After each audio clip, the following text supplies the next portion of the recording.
Okay, I feel compelled to say some final words before the elections are just finished in New York City and we get to know who is the next mayor of New York. But of course, since there's so much conversation around Zohran Mamdani, and I've made a couple of videos about him, and you already know what I think about the guy and about his flat out communism that he wants to, well, pretty much destroy the city with. There's a sliver of hope, by the way, that it seems that not in Polymarket and Atlas Intel, Zohran Mamdani is now leading Andrew Cuomo by just 4.5%. Election day tomorrow, most accurate pollster in 2020 and 2024. So people are asking the obvious question, why doesn't Curtis Sliwa just drop out of the race? I think that is way too late for that at this point. It is my opinion that it's way too late. Depending on the outcome, he will actually be judged by and what happens to New York. But I want to talk about Zohran Mamdani just in case you're New York or know a New Yorker, or maybe you are thinking of voting, or maybe you have a New Yorker friend who you can still reach out to about this. I think the first impulse one has is to say, well, if New York votes for Zohran Mamdani, then New York deserves it. But that doesn't work like that. Because I myself certainly didn't deserve my country to be destroyed by Hugo Chavez, who rose to power in 1999, and then Nicolas Maduro, who was elected around 2013. They both destroyed my country in many ways. Totally destroyed my country. I don't care what other people tell you. I've made enough videos about Venezuela, and it is not fair for me. I never voted for them. There was one thing I've said many times. In 1998, I was absolutely oblivious of everything. Politics, I didn't have to do with anything with that. I didn't know. I really didn't know. I found out that the elections were a big deal after Chavez had won.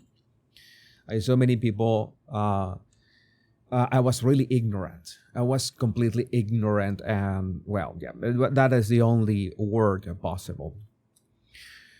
But the issue is that had begun much earlier, since 10 years before that. I remember one day of 1989, February 27, 1989, in which we got to school and we were basically immediately sent back home because, well, there was something going on, and I later understood that, yeah, it was part of the plan. What was going on that day? And lo and behold, I think that is misleading to say that New York City deserves this to happen. The other way that we can address this is that humanity always works in cycles. Civilization has always worked in cycles. There's cycles for everything, and sadly those cycles are like this. All right, we are always improving. We are living in the wealthiest, healthiest, and most peaceful era of humanity. Of course, it doesn't mean that there's no struggling, people struggling to make ends meet. There's still illnesses that have to be eradicated. There are still wars being waged in some places, but it is objectively true. We are living this marvelous era of humanity, which is the best era of humanity, the best of all, hands down. But sometimes these cycles lead people, especially young people, like I was young and absolutely ignorant of that stuff back in 1990 to vote for people like this. Although in my defense, many boomers of that era voted for Hugo Chavez. Many of them. Don't get me started on that topic. I think this is a wake-up call. And sadly, it's going to be a wake-up call for a few people of New York, not all of them. Because sadly, so many people have what we call an external locus of control. They don't believe they are in control of their fate. They don't believe they are in control of what happens to them in life. And of course, they believe that is the government's duty to do something about it, other people to do something about it. Or if they don't have something, it's because somebody else has taken that away. Life a zero-sum game, and they can't do anything about it. That's their life. They're going to vote for Zohran Mamdani, and no matter what happens to New York City, they are not going to change their mind. They're going to believe that they voted right. And why do I think like that? Because I really don't understand why people are saying, oh, this is great if Zohran Mamdani becomes the mayor of New York City, he's going to serve the 2028 presidential elections to Republicans on a silver platter. Did you know? Because how he's going to destroy the city? Well, I saw San Francisco being destroyed. I mean, San Francisco is one of the loveliest cities that I have ever seen. I visited in 2015.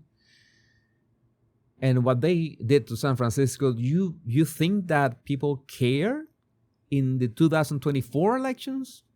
You think that people really care about that? People were just focused on voting against Trump no matter what.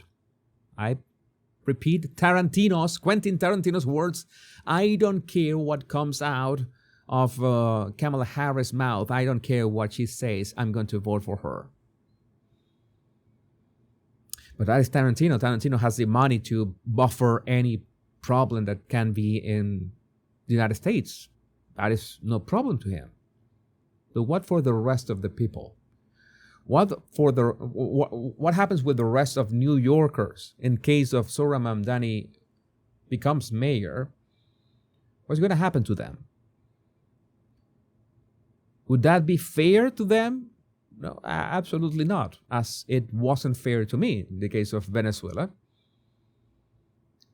Is something that we can do about it? At this point, I really don't know. Anything goes, it seems. Again, it's like Curtis Lewa dropping out at this. If he had dropped out maybe 2 weeks ago, that's one thing. But right now, who cares? But if Zohran Mamdani becomes mayor of New York City, that's going to be like pretty much like London. You think what has happened to London has changed the minds of the people who are really infected with this mind virus, this mental and spiritual parasite that has basically invaded, it has infected so many humans that they no longer behave like humans.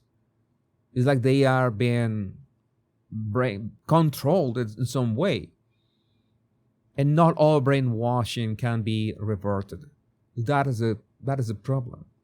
But the brainwashed can still vote, and they absolutely will keep voting. That is one of the things that worries me about. So I don't know if it's for clicks. I don't know if it's for, the silver lining or something like that. Even Trump tweeted something like that. This is going to be great for Republicans. I am the first one to say when Trump is wrong. And yes, Trump is wrong on this one. This is not gonna be good for anybody.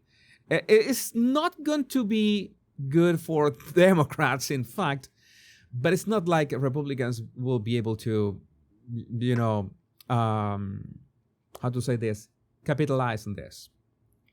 Precisely because of that, which brings to my most important point about this video. People who believe that their fate, their destiny, their life is conditioned by external forces, bursts of energy, quantum threats or something like that, completely out of their control, no matter what you do, they will absolutely believe that nothing is their fault and they need somebody to save them. And there are always people who are going to gladly play this savior role for them. And they're going to get all the votes, even if what they say make no sense, of course, even with how they act makes no sense with what they actually stand for, because this guy stands for Muslims, but at the same time for, you know, all the LGBTQ stuff. So how do you, I sincerely don't know how that works. And I honestly, as Red Butler would say, I don't give a damn. That's the truth. Because that's simply something that it's part of the cycles of civilization. Intelligent people, good people, have to pay for the imbecility and ignorance and complete stupidity of millions. And there's nothing you can do about that. There's one thing that you can do. If you think outside of the box, in this case, well, pretty much outside of the city. Sadly, and this is what I believe, this is my belief, you have to move, you have to go to where you feel welcome, you feel at peace, you feel safe, and your family is safe. I think that is our main duty. That's what I've always said, and this is the thing that is going to apply here no matter what happens. But let me know what you think about this in the comments. My name is Jesus Enrique Rosas. I'm the Body Language Guy. Much love and bliss.